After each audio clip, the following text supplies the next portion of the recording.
And Vanessa, we're going to get started today with assisted dying because on Monday in the House of Commons, some MPs decided to get together and have a discussion about how they can dispatch us even quicker. Good afternoon, everyone, and I'm very sorry that I'm bringing Matt Hancock back to your screens. As Mike said, on Monday, MPs debate assisted dying after a petition calling for changes to the UK law hits 200,000. So let's have a look at what Matt Hancock put out on X, formerly Twitter. For 50 years, we've had a legal choice over who to love. For a decade, we've had a legal choice over who we can marry. The time has come for Parliament to vote on changing the law to allow assisted dying to help prevent terminally ill people from suffering very painful deaths. And again, I apologize, but we're just going to roll a video of part of Matt Hancock's speech. We'll have a discussion about his expression after the video. Thanks, Mike. And I was also deeply affected and persuaded by my constituent, David Minns. And today I had the honour of meeting his son, Matt Minns. And David, who has now died, he was in the awful situation of having a disease that he himself had watched his own daughter die an incredibly painful death. And to those who say palliative care needs to be better and palliative care can be enough, of course it needs to be better. And of course people give their careers to amazing palliative care. But the best palliative care in the world cannot prevent hugely painful deaths for some. So yes, the safeguards are vital. Internationally, we now can see many states, many countries, like Australia, that have brought in a narrow and a clear set of rules. But the people I want to have the choice are those facing a painful death when they know that death is coming, with the protections, of course, for people with disabilities, for those with mental ill health, but making sure that all of us should have the choice when we know for certain we're facing such pain at the end that we can instead have a dignified and good death. And I know I'd want that choice for myself. I'm sure there might be a cue to respond to his request for that choice for himself. But let's have a look at what people on Twitter came out and basically mobbed his tweet on X. I apologize. Rustler, you were responsible for a live trial of this back in spring 2020 when the UK had 50,000 excess deaths during lockdown caused not by COVID, but by the COVID response and treatment protocols, DNR, NG163, and of course, Midazolam. And then another one, which was pretty representative of what was being said to him. Obviously, if Matt Hancock assisted 50,000 people to die with his COVID response, then he's going to want it legalized before he'd be charged of depraved indifference, manslaughter, and murder. That's an interesting point to be made. Then let's have a look at those that are pushing back against the idea of assisted dying, which of course we've covered extensively in Canada. Care Not Killing, an organization that is definitely countering the idea of legitimizing medically assisted death, is a UK-based organization. And what they're basically arguing, of course, is that it will put pressure on those that are either terminally ill or depressed, some that are homeless, to effectively force them into making a decision to accept medically assisted end to their life. Now, back in 2021, Matt Hancock calls for more data on end-of-life care and assisted dying. He apparently addressed an organization, an APPG group called Dying Well, that is effectively against assisted dying. If we can just move on there and then move on again, because what he basically said in this article, he's endorsed the idea of setting up a What Works Centre to gather evidence on the quality of palliative care in the UK and inform debate around assisted dying. As I said, he was speaking to the all-party parliamentary group on dying well. But let's have a look at these what works centres. This is what he was recommending to gather the evidence on the effectiveness of palliative care and the argument for assisted dying. So the claim is the centre will bring together the evidence about the relative impacts on well-being of policies and projects, their cost, and the quality of the evidence. The evidence programmes have been commissioned by the Economic and Social Research Council on behalf of the What Works Centre for Wellbeing. The centre also has a role to support the development of the evidence base. They claim that they are independent of government with a clear and relevant policy and delivery process.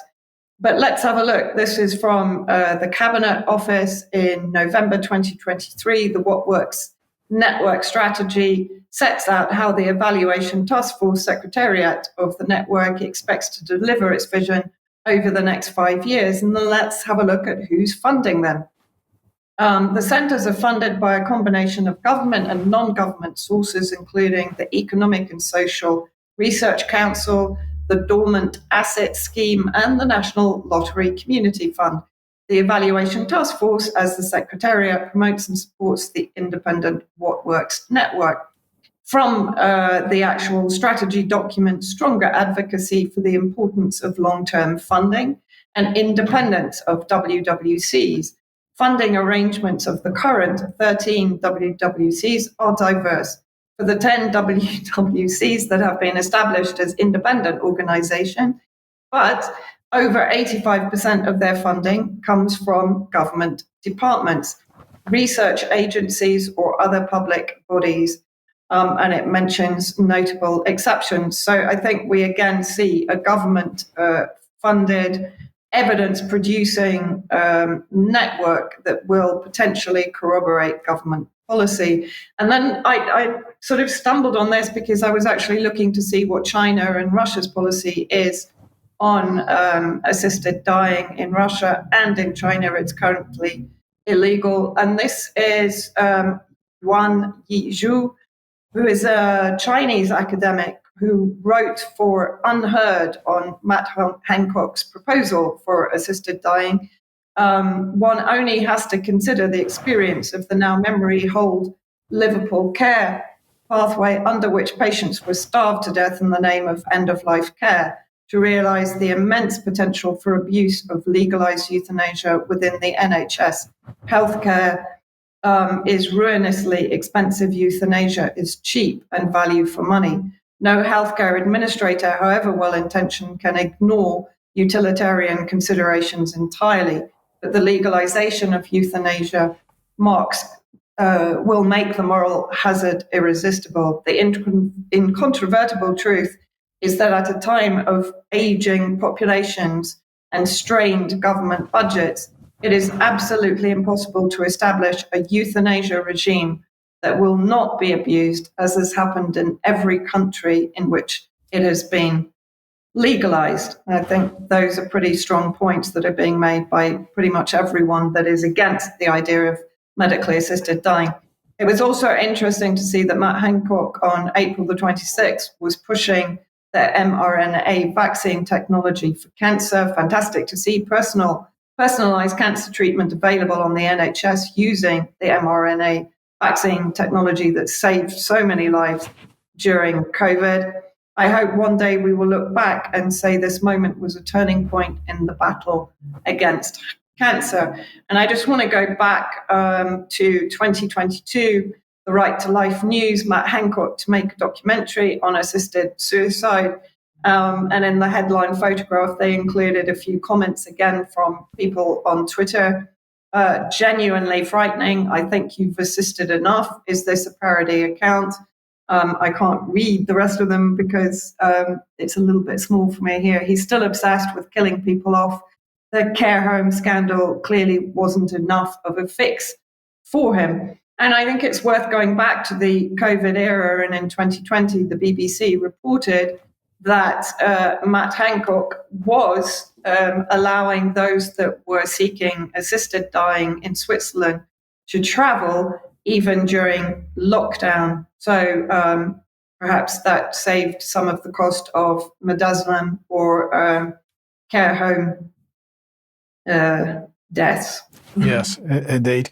Vanessa, in his little video clip, what was he said? There would, of course, be protections for disabled and for people with ill health. What was he saying there? He was mainly focusing on people that were going to otherwise suffer an extremely painful passing. And that was what he wanted. That was the issue that he wanted to solve. But don't worry, we've got protections in place for these people. Does that mean that they don't get to have a painless passing? I'm not quite sure exactly what his argument was there, but nonetheless, I think Go on. Sorry. No, I was just going to say, nonetheless, his whole demeanour when he was delivering those lines reeked of insincerity, shall we say? He was utterly shifty throughout the entire presentation, as far as I can work out.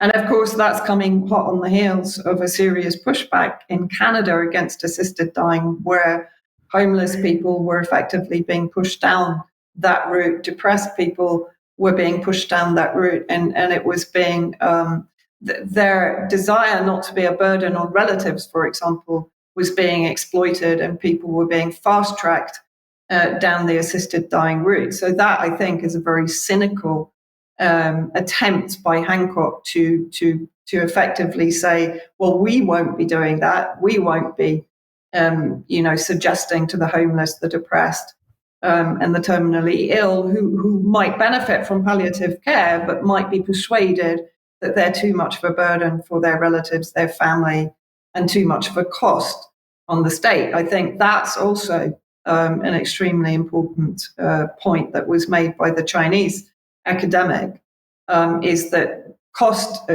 effectiveness of this policy will definitely come into play. Indeed. And, recently we have hosted a symposium on the issue of deaths in the NHS. And then, of course, we premiered Jackie Devoy's documentary, Playing God, a couple of weeks ago. On the same issue. So that's the sort of type of assisted dying that is going on, Charles, whenever there's no law in place to allow it. What would the situation be when the brakes come off? Well, I think this is it. I mean, it's totally absurd to suggest that it could be an objective procedure. I mean, exactly what, like Vanessa's been saying, that there's absolutely no question that other factors would be introduced into the decision-making process. And the other thing that jumped out at me was his reference to mental ill health and, in effect, the conflation of two separate issues, but both under the banner of pain. And when would it come that somebody who's deemed to be in mental pain would then be put forward as a candidate for this? So it's very disturbing. Yes. Okay.